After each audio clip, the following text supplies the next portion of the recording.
presenting the transcription feature, Superman. Look, up in the sky. It's a bird. It's a plane. It's Superman. Yes, it's Superman, strange visitor from the planet Krypton, who came to Earth with powers and abilities far beyond those of mortal men.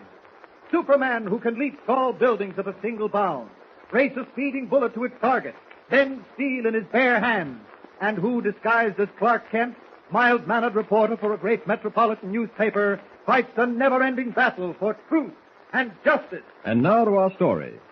Things have taken a serious turn at the Bartlett logging camp deep in the North Woods, where Clark Kent and young Jimmy Olsen are involved in a baffling mystery. Not only have 4 lumberjacks met death at unknown hands, but the legend of the White Plague, said to be responsible for the deaths, now seems to be seeking vengeance from Kent and Jimmy. When we last saw them, they were driving a horse-drawn sled back to the camp. A sled carrying the lifeless body of a lumberjack who had suddenly and mysteriously collapsed. Without warning, a rifle began blazing at them from the woods adjoining the trail. Shouting to Jimmy to keep low, Kent sent the horse into a gallop as steel-jacketed bullets whined about his head. Stay down, Jimmy. Whoever's handling that rifle means business. Get up, boy. Be careful, Mr. Kent. You get hit. Don't worry about me.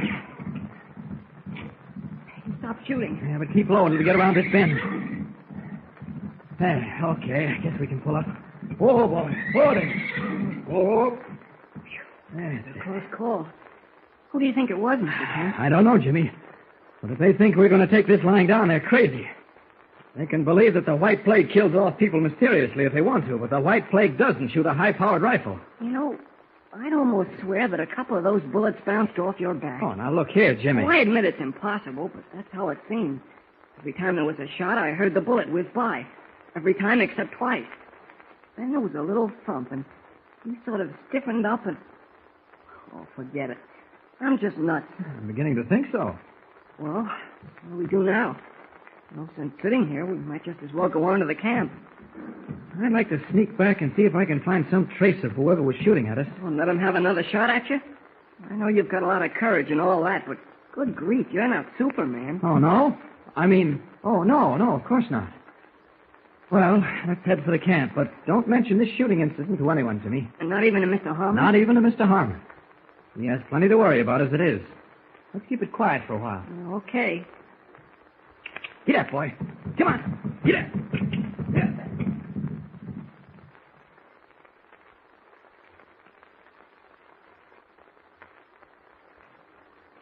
Oh, that fire sure feels good after spending most of the day watching your men chop trees, Mr. Harmon.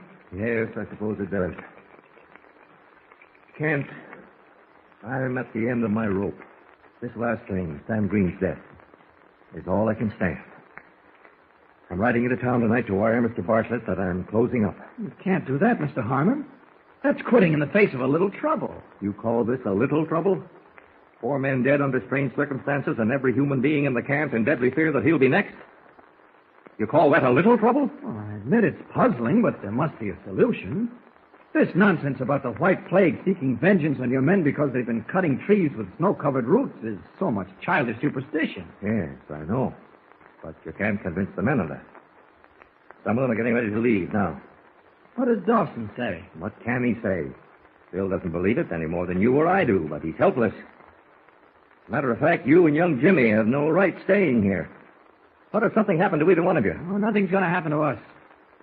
By the way, where is Jimmy? Why, Nancy took him out back to show him the baby raccoon she's penned up. Oh. Come in. Oh, it's you, Olaf. Yeah, I bring back rifle, Mr. Harmon. All right, just set it in the corner with the others, Olaf. Thank you. And if you see Mr. Dawson, Olaf, ask him to step in. Yeah, Mr. Harmon, I will. Was he one of the felling crew Dawson had out this morning, Mr. Harmon? The crew Sam Green was with? Yes. Where did he get the rifle? Why, each crew takes one along in case of wolves or bears. And that rifle went along with Dawson's crew?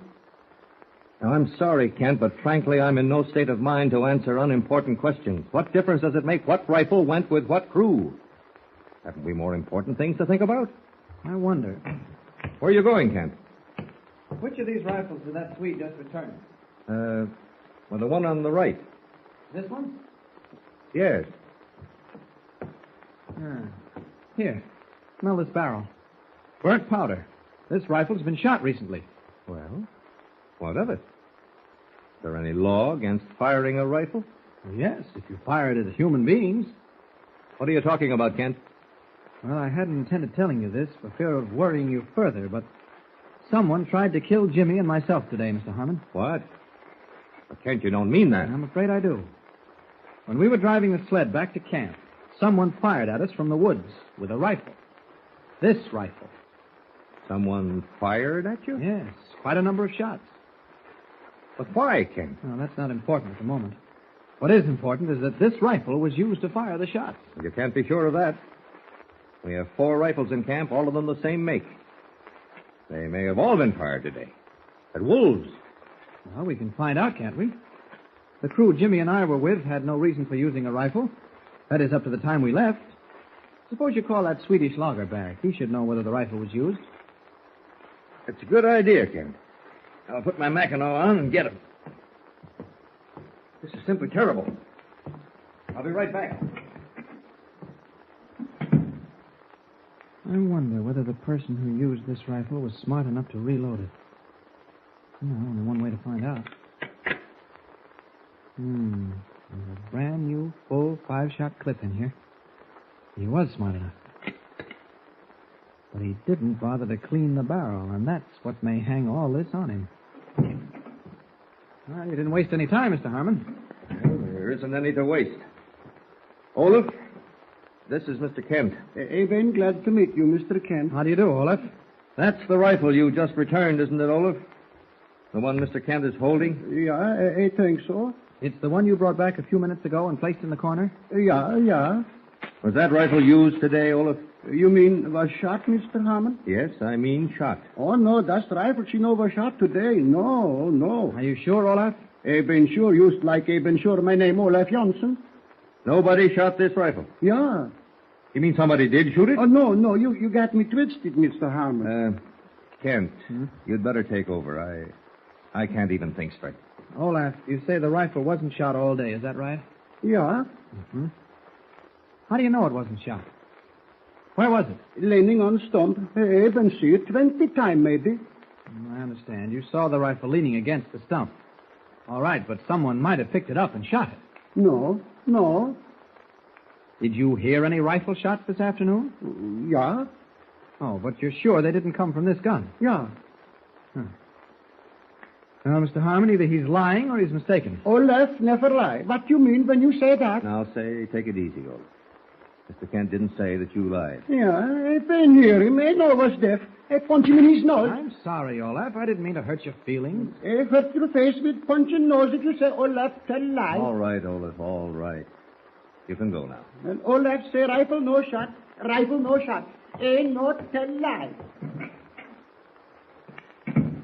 Well, I always knew Swedes were sensitive, but not that sensitive.